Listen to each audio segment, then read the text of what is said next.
તો ફેમિલી અત્યારે છે ને આપણે ટામેટા તમને બતાવી દઉં. ટામેટા આપણે રેવા દીધા છે. ટામેટીઓ જોઈ લો, અહીંયા એક રેવા દીધી છે ટામેટી, તો અહીં એક ટામેટી છે, અને અહીંયા કેટલા લાગ્યા છે જોઈ લો. અહીંયા પણ રેવા દીધી છે. આ દેશી છે, અને અહીંયા પણ રેવા દીધી છે. જો આ ટામેટા લાગેલા છે. અહીંયા ટામેટો તો બહુ છે, પણ હજી પાક્યા નથી, કેમ કે હજી તો 15-20 દિવસ નીકળી જાય પછી ટામેટા પાકશે. એટલે તો કંઈ નહીં ફેમિલી, વિડીયો તમને સારો લાગ્યો હોય તો એક લાઈક કરી દેજો, ચેનલને સબસ્ક્રાઈબ કરી લેજો.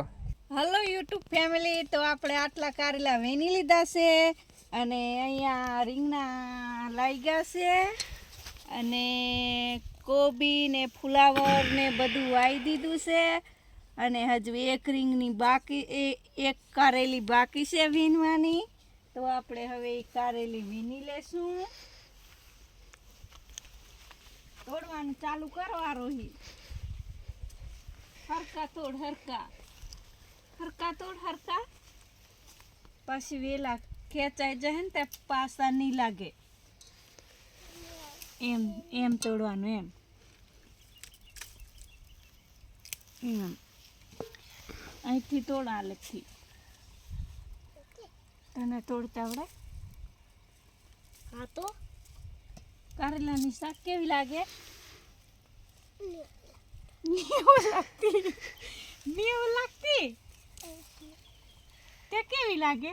કડવી કે ગયરી કે ખાટી કેવી લાગે? ગયરી. કડવી લાગે? કડવી લાગે બહુ. કડવી નહીં હોય. તો કંઈ નહીં ફેમિલી, અત્યારે આપણે કારેલા વીણી લીધા છે. બ્લોગ્સ અત્યારે ચાલુ કર્યો, કારણ કે આપણે સવારના પાણી વારતા હતા. એટલે તો આટલા વીણી લીધા છે. જો તે કોને કોને કારેલાનો શાક ભાવે છે કમેન્ટમાં કહેજો. મોટા મોટા અત્યારે જ આપણે આટલા વીણી લીધા છે, આટલા નીકળ્યા છે. પહેલાં એકવાર વીણ્યા હતા, ખાઈ ગયા હતા. તો કંઈ નહીં ફેમિલી, અત્યારે આપણે જવાનું છે ગામમાં. એટલે બ્લોગ્સ તો અહીંયા સુધી, ફરી મળીશું નેક્સ્ટ વિડીયોમાં. ત્યાંથી જય જોહાર, જય આદિવાસી. વિડીયો તમને સારો લાગ્યો હોય તો એક લાઈક કરી દેજો, ચેનલને સબસ્ક્રાઈબ કરી લેજો, બેલ આઇકોન કરી લેના, તાકી નવો વિડીયો નાખો એટલે તાત્કાલિક તમને નોટિફિકેશન મળી જાય. તો ફરી મળીશું નેક્સ્ટ વિડીયોમાં. ત્યાં સુધી જય જોહાર, જય આદિવાસી.